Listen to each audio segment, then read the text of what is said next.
doctor صاحب آپ نے اس کا ایک تاریخی پس منظر بتایا اور ایک عمومی تاثر یہ ہے کہ جو شعر و ادب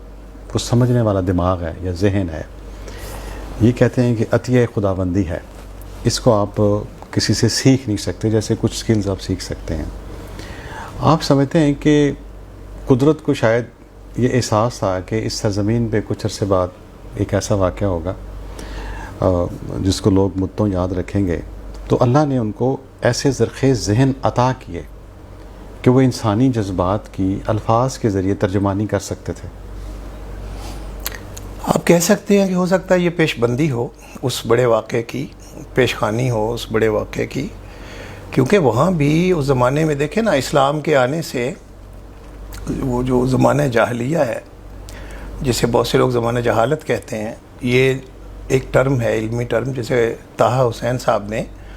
مصری اسکالر ہے، انہوں نے اسے لکھا کہ یہ زمانہ جاہلیہ ہے، یعنی پری اسلامک پیریڈ،